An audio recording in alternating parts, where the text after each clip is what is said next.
name's Brian Campbell, and this is the birth of a railroad that we've gotten here. It's a plan that spent over a year developing just the yard alone, freight yard, and it's growing into the first level being almost tracked, about 85–90% tracked. And it's a Southern Pacific, somewhere around 1930 through about 1950 era. I might let one or two diesels sneak onto the layout, but mostly steam. And definitely the old Southern Pacific daylight colors for the passenger trains. So it's been with the help of the NARB, NARB, North Atlantic Rail Barons, that this has progressed as far as it has. This has been 1 year since it started. And we'll take a look around and show you what's here. This is the rail yard. This is where we first started laying the track. It's about 28 to 30 feet long, and it has passenger terminal and yard on one side, and then the other side is freight. Unfortunately, right now, the great BB&E Railroad owns a locomotive out there and about 7 box cars. So there's lots of room out there on the freight yard for all that stuff. And of course, the passenger cars need to be worked on first. That's why they're kind of laying helter-skelter at the moment. It's wired, and the switches are in on the main line. And we'll take a wander around the room. Okay. The yard lead heads off to your left as the camera rotates a little bit. And there's about 12–14 feet of yard lead in there, so that you have enough room to put a freight train in without fouling anything, and a passenger train, because there's 3 yard leads. And those yard leads eventually all coalesce into the one main line, which you'll see in a minute.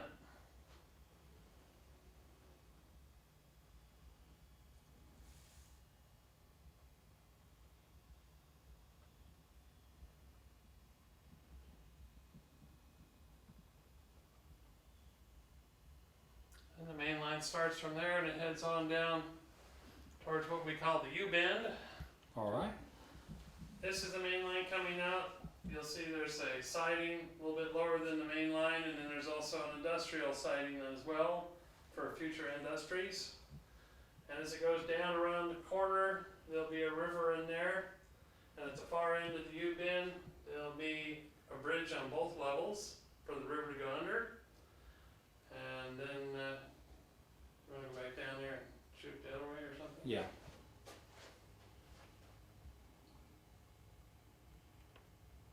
So that starts where the bridge is going to be, and then it takes off, and the main line goes around at the corner. And then again, it splits into 2 lines. Once it gets those 2 lines, each one goes eventually onto the helix. One line will head south out of the helix, back over the yard. One line will head north out of the helix and back over this same track again. There's some sidings down here. There's about 3 industrial sidings, and also a parking spur for a helper engine as you get down towards the other end. Okay.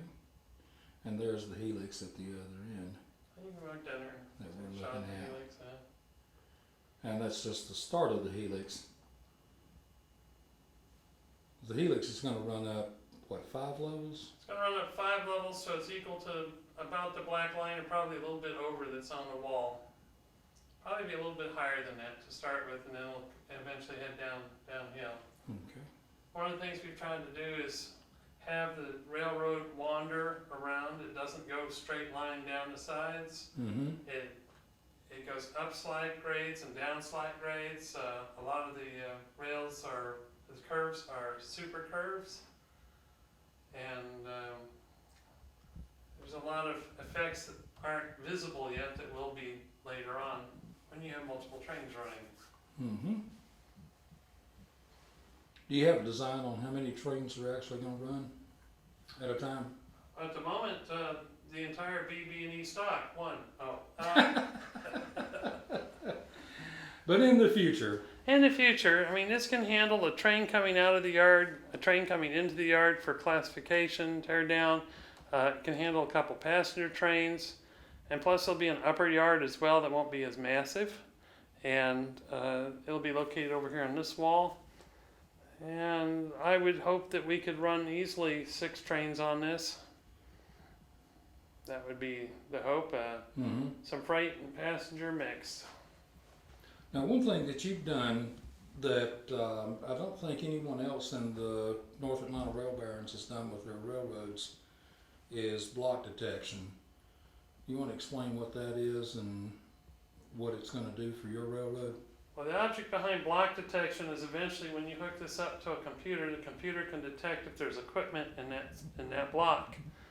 And they tell you on the internet that a block can be anywhere from a car length to the length of the whole train.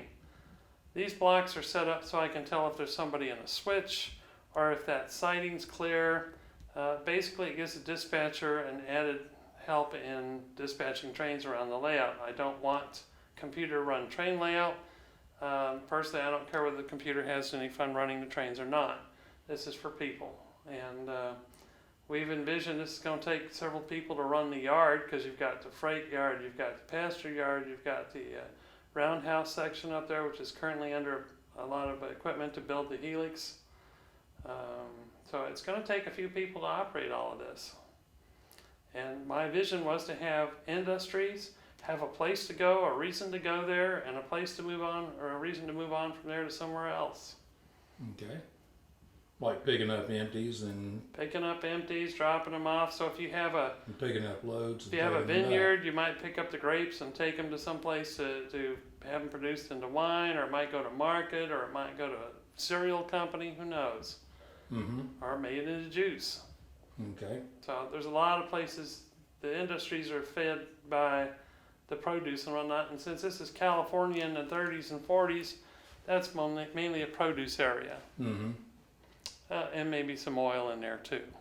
This is a computer-generated drawing of the first level. This is your yard through here. Green is mostly passenger, gray is freight, and this dark gray is a light rail that runs on the side of the yard. It's more like an old yard track. It does tie in eventually. And again, it goes around the U shape, comes over here to the helix, goes up the helix.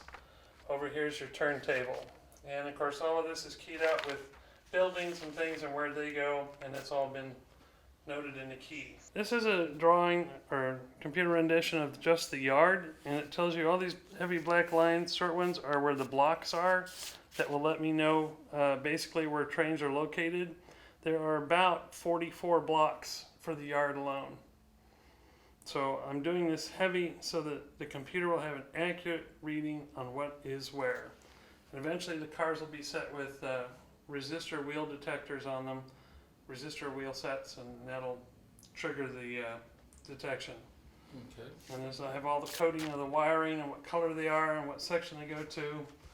And that all feeds into this Wiring diagram. which is a wiring diagram that starts up here with the DCS 200 and works its way through a power manager and then into detection strips and then onto the layout. Again, color coded. Okay. And this is the most recent. Let me get this out from underneath here. This is the one I just started working on. This is what goes around from the yard and goes around the U-bend and back up to the helix. And again, it shows where the wire blocks are, and it tells me what wire colors go where.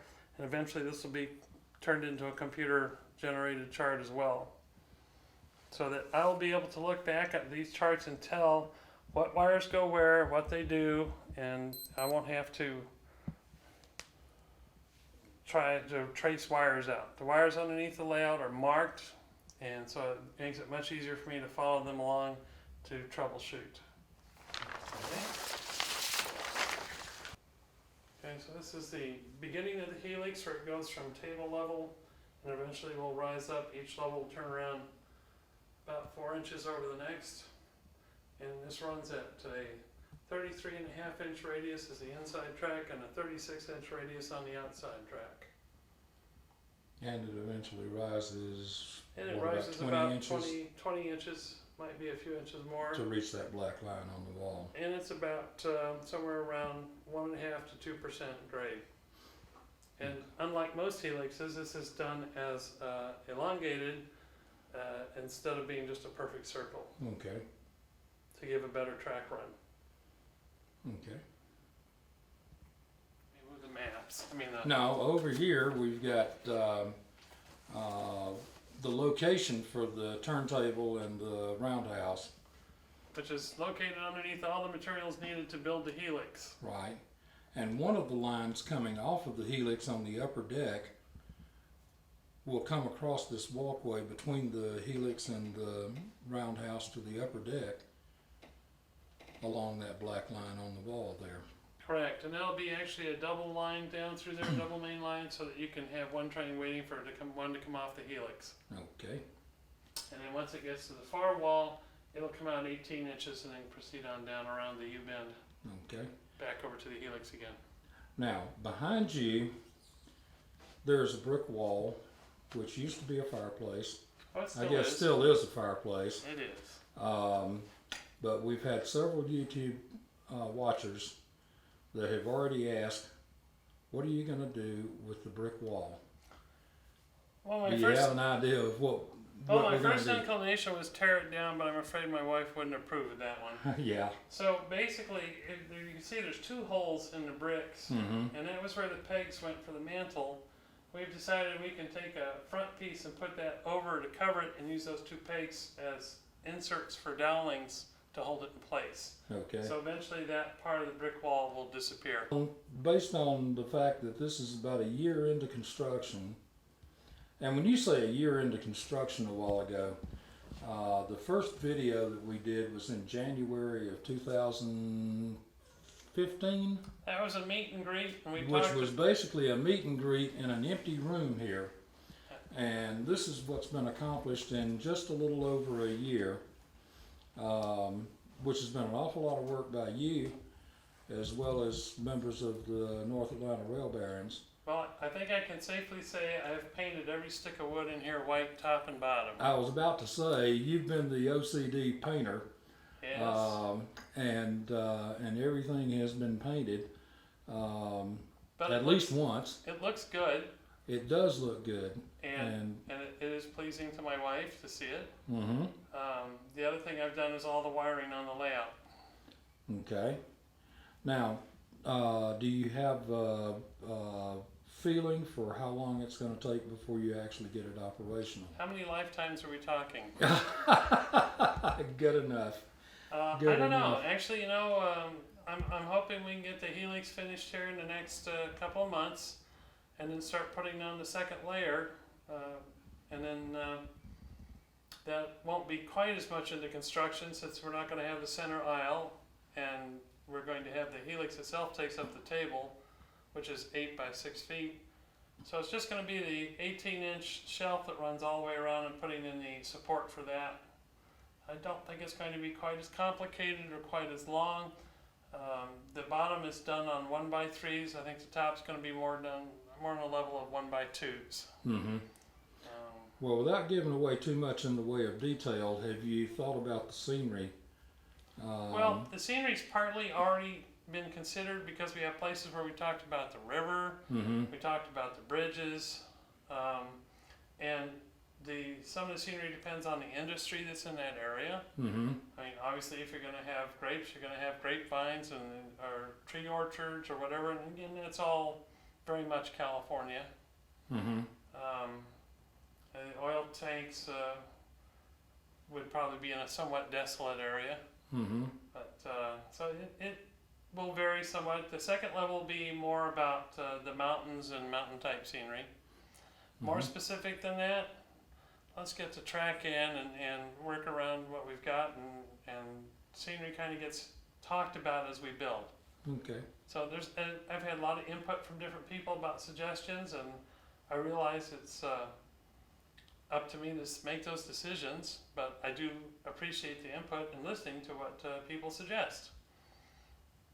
Okay. Thank you for having us, Brian. Sure, my pleasure. I couldn't have done this by myself, except for the painting and the electrical and a lot of the track laying. Other than that, I needed a whole group. And it has. There's a lot of people that put a lot into this. A vault, and Jim, especially those two, and I've done a lot in the design. Consult about what do I want to see in the track. What do I want it straight? Do I want it to curve? Do I want it to rise and fall? And yourself and ID, and so it's Bob and ID and Tim, and there's been a few other people, Steve, Boyd Bender, and Boyd, and I believe Howard and Rob. Oh yes, working on the helix. Howard and Rob working on the helix. And also some of these guys came over and consulted with me before I got going to see what it is I wanted to do and what kind of conceptualization I had of my plans. So it's been a real group effort, and all those people made a big difference in what we're looking at now. Well, there's been a lot accomplished in a year's time, and we're looking forward to seeing what it looks like within the next year. I suspect if I'd done it by myself, we wouldn't be quite this far along. It's a step in the right direction.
All right.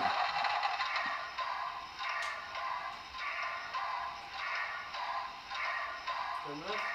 Yeah. I don't know what that one glitch over there was. I haven't seen that before.